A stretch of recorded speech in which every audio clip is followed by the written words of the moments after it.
Ex-husband ruins my daughter's life because he doesn't like that I make more money than him. I have a daughter, Sadie, with my ex-husband John. We got divorced 5 years ago, and I have primary custody while he sees her 2 weekends a month. Last year, he got married to Amanda, who has sole custody of her kids from a previous marriage. Amanda is a stay-at-home mum, not for any health reasons or so on, she just doesn't want to work, while John works 9 to 5. He makes good money to support them, but not enough to live in luxury. I have a much higher paying job. Since it's just me and Sadie, I make sure she has the best possible life. She goes to a private school, I set her up a college fund, and she has much better things than most kids, in terms of phone, clothes, among others.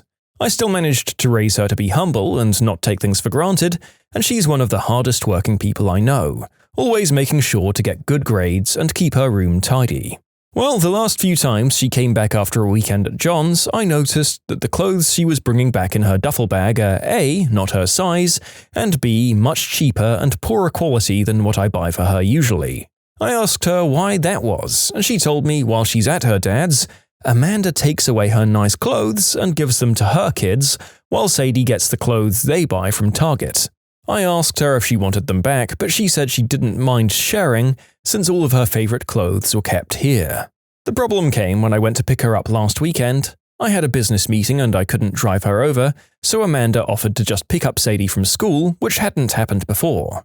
When I got there on Sunday, John and Amanda asked me to sit down with them, and when Sadie came to hug me, Amanda sent her to her room quite harshly, saying her punishment wasn't over yet. I was confused because Sadie very rarely misbehaves. They sat me down in the kitchen and said it was unfair for Sadie to be going to a private school while her kids go to a public one. So they'd decided that Sadie would be pulled out of private school and put in the same school as the girls. They also said I should keep up Sadie's punishment because when they told her, she blew up at them, told them it wasn't fair and yelled that Amanda and her kids weren't even her real family, that all they did was steal. I told my ex and Amanda in no uncertain terms to F right the frick off. I would not be pulling my child out of a school she likes, away from her friends, just because they can't afford it. I told them they could easily make as much money as me if Amanda started working in her field, because she has the qualifications and the job market is very good right now.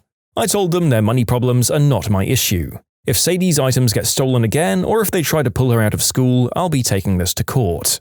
They've been blowing up my phone ever since, calling me a selfish jerk, and after telling the story to a friend, he told me I was rubbing my success in their faces, but I still don't feel like I did anything wrong. Still, am I the jerk? Okay, update. I got temporary guardianship while waiting for a court hearing. We're trying to get full custody and have John get 1 day a week of visitation, supervised for at least the first few months, and no contact with Amanda or her kids. This way, her dad still sees Sadie just as much, and they can try to repair their relationship, but she doesn't have to go back there. All contact between us is made through emails, which are CC'd by my lawyer, and I've asked for Sadie's things back. I've talked to Sadie and we've decided that she's going to try therapy for a little while to help deal with everything that's happened. Okay, update 2. We've had the hearing and our custody arrangement has been modified. Any and all decisions relating to Sadie are made by me and me alone. John has supervised visitation once a week, and Sadie will continue in therapy to deal with all the issues Amanda and co. have caused her. They tried to push for 50-50 custody split on grounds of alienation, as in me trying to put Sadie against her father, but we made it clear from the start that we wanted to keep Amanda and her children away and wanted supervision only because we don't feel safe leaving him alone as of yet, but that we were open to modifications. Thanks to that, the proof of stealing and Sadie's therapist's testimony, their claim was thrown out pretty quickly. Amanda is mad and has tried to contact me and Sadie, but I've made it clear that if she keeps it up to either me or my daughter, I'll have to make this known to the authorities. Sadie and I have blocked her everywhere, and any communication between John and us is made through text messages or emails only. Gosh, Amanda is definitely grade A jerk material. Get your minds out of the gutter, people. Sounds like the dad is either just quietly complacent or letting Amanda run the show, which I'd have no problem with if she didn't seem like such a crappy, underhanded person. If you see kids like Sadie thriving in this particular way, maybe your attitude should be to try and get things as good as you can rather than tearing them down. It sucks that lawyers had to get involved, but it honestly looks more like Amanda and her man went for 50-50 custody for revenge rather than out of a genuine desire to provide for Sadie more. Good on you for just straight up telling them to get lost rather than complying with their ridiculous request to turn your kid's life upside down. The fact that she confided in a neutral party and a therapist that she might have been happier with you is a sign that you're doing things right. Bully my friend and I while playing Minecraft? I hope it was worth my revenge. A few years ago, a friend and I decided to find a Minecraft server to play on together. After searching for a while and joining and leaving a handful of inadequate servers, we eventually landed on a nice one with a fairly large and active community. The server had reset a couple of weeks before we joined, so most of the server was undeveloped. As usual, we joined the game and chose a direction from the spawn to walk in order to find a suitable place to settle and set up our base.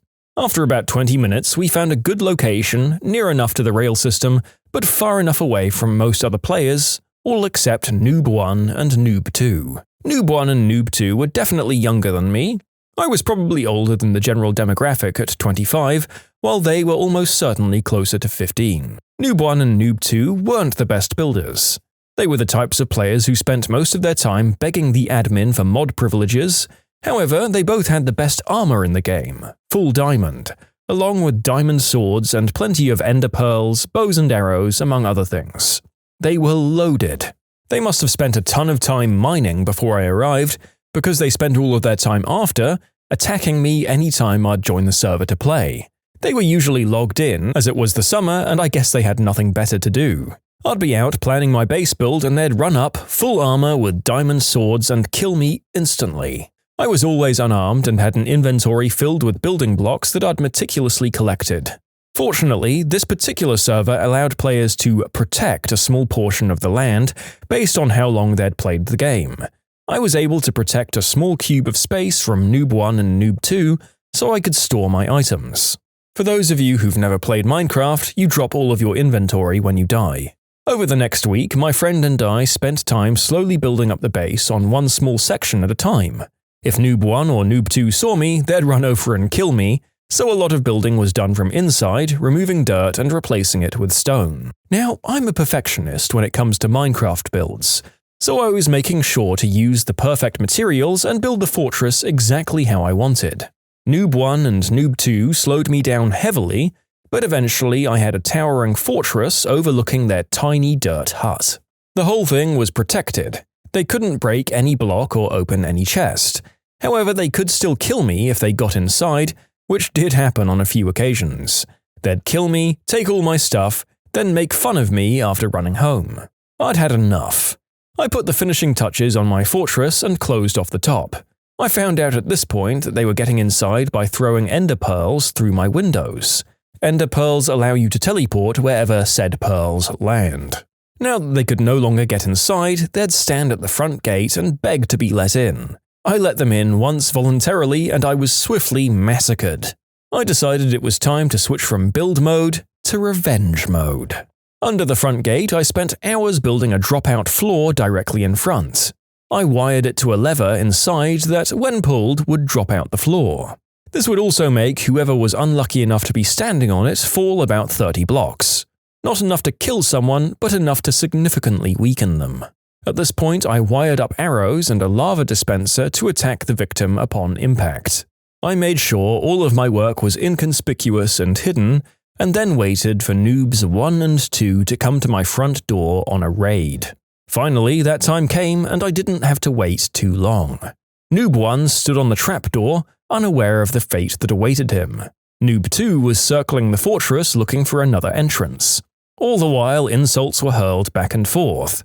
I egged them on and dared them to try and come in now that I knew I was ready. I felt like Kevin McAllister in Home Alone. Finally, Noob 1 and Noob 2 grouped at the front door.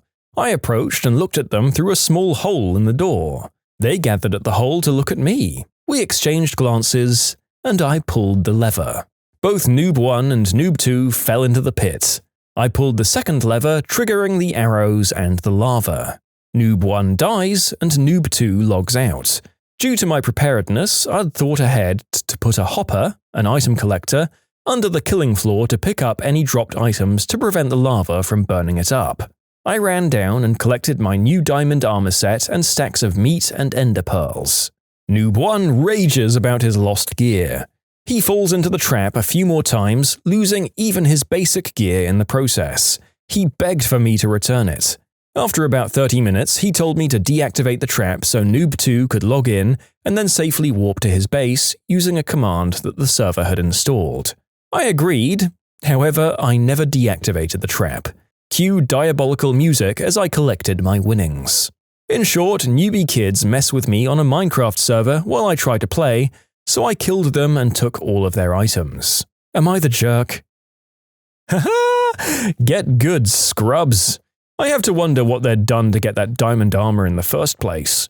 Admittedly, it's been 1.5 decades since the narrator has played Minecraft, which is making me feel impossibly old, by the way, but back when I played, to get a full set of diamond gear was more than a dozen diamonds, which meant many hours of digging at a dangerous depth. If they were this purely vindictive and seemed to live only to grief other players, I doubt they had the focus and persistence you need to get 2 sets of the best gear in the game. My money is on annoying someone else into giving it to them, possibly the mods. And however they got them, losing a full set of diamond gear is a devastating loss. And I say this as a man who's lost items like that in lava and rage quit in a screaming fury. Why did they think that you'd have any mercy on them after hours and hours of constant griefing? As you surmised, I'd guess that they're probably teenagers with a lack of perspective and way too much free time. They're the jerks, but they'll hopefully grow out of it. If you like Am I the Jerk, you're probably going to love Am I the Genius. Check it out, linked below. Also, go to amithejerk.com/submit if you would like to submit your own stories. Am I the jerk for throwing my siblings in foster care so that I can have a better life? I have roughly too many siblings, and even more step-siblings. Between my parents and my latest stepfather, we had 8 kids living here. Myself, a 19-year-old girl, 3 half-siblings on my mum's side, 4 step-siblings, and 1 full sister who's 6 years old. Things have never been particularly good or stable, but now we're at rock bottom. My mother and stepfather are going to be going away for a long time, and everyone is in a rush to get all of these kids into homes. I'm the only one who's over 18, so everyone wants me to do it. I don't want to. I'd gotten an opportunity. My grandma on my mother's side offered to have my full sister and I move in with her, and even pay for me to go to college. The thing is, she lives several states away. I talked to social services about this and got the answer that I could move the 6-year-old sister without a problem because our parents were able to voluntarily give me guardianship of her and I'm her full sister. The rest I could only take in if I stayed in this state because they would be a full foster care replacement though. And I'm sorry, but being forced to stay here would destroy my future. I could definitely survive, but I'd be stuck in this horrible place working paycheck to paycheck, and I could never get a real life. I made the obvious choice. The social workers were nice enough to arrange it where my sister and I weren't just standing in front of them during the pickup, but obviously the others knew exactly why they're now in care. The 4 of them that have phones have been texting and calling me non-stop. Some of them for help and some just to scream at me for abandoning them. I know the system is going to be really bad for them because of where they are and their ages, but I just can't do it myself. I can't blow this. This is mine and my sister's first chance for a real life, and I feel like I owe it to both of us to take it. Am I in the wrong here? The kids and my mum think I am. My grandma thinks I should have done something, but can't say what, and wouldn't let them in her house even if it could happen. The only person who doesn't think worse of me is my sister, who says she likes the quiet, but obviously doesn't know the full story. Wow. This is brutal, and there was a lot of weight in that decision. You took the one that benefited you and your sister and kind of threw the others' lives into even more turmoil than they were in before, but I have to be honest, you should have never been put into that position to make the decision in the first place. You're 19. The fault is on your mum and however many stepfathers were involved for things getting this bad in the first place. There were other parents and grandparents that should have been in possession of these 8 kids before they were all chucked onto you. I don't know what your mother and stepfather were going away for, but why did they not have any qualms about this? And why aren't they rushing back to rectify the problem now that they know that all their little ones are in danger of being separated and thrown into the foster system? I feel terrible for these kids, but they're complaining to the wrong person. Of course, I don't blame them for not knowing any better yet. What a sad mess. You can't drink because you need to babysit. I think every female family member who's the youngest of the adult generation, or at least a teen, can relate to my story. Yesterday, we had kind of a big family function for the 80th birthday of my gran. My mother's younger sister was there with her kids, who were all preschool and elementary school age. And like every single time, I was expected to watch the little demons while their mother can have some adult time. Don't get me wrong, I like the kids, but in small doses. And I can't understand why me, since her fricking husband was there. Since the weather was nice, it was a barbecue in my gran's garden, or a backyard, like Americans would say. It was good. I saw some cousins of my generation. Some of them I haven't seen in years. So since I had Saturday off, and I work in healthcare, I shared a beer with my cousins and caught up. Well, then my aunt came in and asked why I dared to drink, since I have to watch over her kids today, since she needs some adult time. I just asked her what about her husband, and she gave me the whole sob story of, he worked all week. I did that too. I even made overtime in the nursing home I'm working in. She said that it's his day off, again, mine too, and that he's on the grill. He was literally standing next to my uncle, who's actually grilling while sipping beer. So I looked her dead in the eye and chugged the entire beer that I'd just opened, a 0.5 litre, looked her dead in the eye while my brother, the saint that he is, took the empty bottle out of my hand and gave me a new one. I told her, sorry, but I already drank. She left in a huff, and of course she told my mother and my gran, and of course my mum was upset with me because she's my aunt and yada yada. The only ones on my side were my brother and my stepdad, who nearly wet himself laughing when he heard the story of what I did. Yep, the usual story. You're young, so your opinion doesn't matter, even though your logic is sound and you've worked just as hard as we have. It's fine to ask people to look after the kiddos, but you don't get to demand it and then just scream at people when they don't feel like it. Good to have a nice, supportive stepdad who understands that you're pretty much in the right.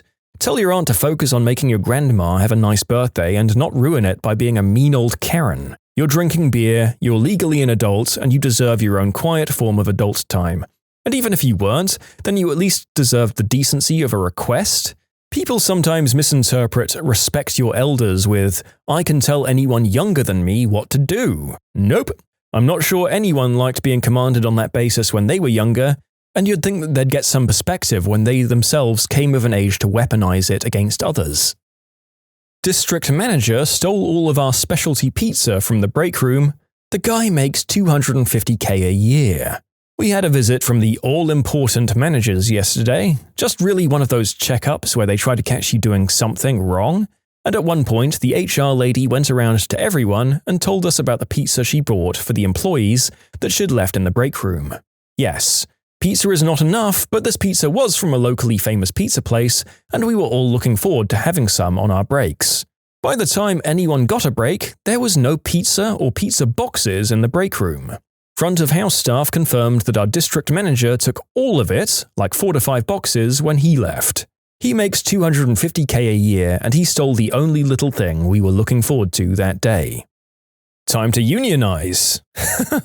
This is a mini story, and as such can only really get a mini answer, but come on, if you're going to replace wages and pay raises with pizza parties and cheap as heck benefits, then you don't get to steal every single scrap of said benefits on your way out the door, and leave nothing for your employees. I wonder who the jerk is in this story. Oh wait, it's the guy who grabbed 5 pizzas from his staff so that he didn't have to cook for his kids that night. Put in 2 weeks Friday, management went ape crap and fired me. I forced them to come pick up their truck on a Sunday. I started a new job 2 months ago. I did field plumbing service work, so to speak. It hasn't been going well, and I decided Friday to put in my 2 weeks. Well, giving notice, I guess, was a bad idea, because things on my employer's side got real unprofessional real quick. My direct boss had a meltdown when I told him calmly and professionally that I was quitting. He told me to F off and hung up on me. I took that as being fired. Their problem was that I had their F350 work truck. They demanded I bring their truck back to main HQ 3 hours away without a ride home. Yesterday I emailed them and told them to come get their crap. I had the police come over and declare the vehicle abandoned. They would tow it in 24 hours. The big boss and the boss that told me to F off had to come all the way out here on a Sunday to get their truck before it got towed off my property. Am I the jerk? Huh. You know, not too long ago, I think I did another video where it made me wonder what one can legally consider a firing. I mean, if you didn't go back to work the next week and they didn't call you out on that, did you have a reasonable chance of getting unemployment benefits or anything? It seems like you weren't super worried about losing your job. I'm more curious than anything. Your bosses are jerks and idiots to boot. What a bunch of absolute children to behave like that at a setback. And they made themselves a bunch of extra work to get the truck and accelerated their need to find a replacement. When you subscribe, make sure to hit the bell to turn on notifications. Put the playlist on in the background to finish listening to all the stories. Or if you want to check out some great music, check out easymode.com. If you like Am I the Jerk, give Am I the Genius a shot. Everything linked in the description.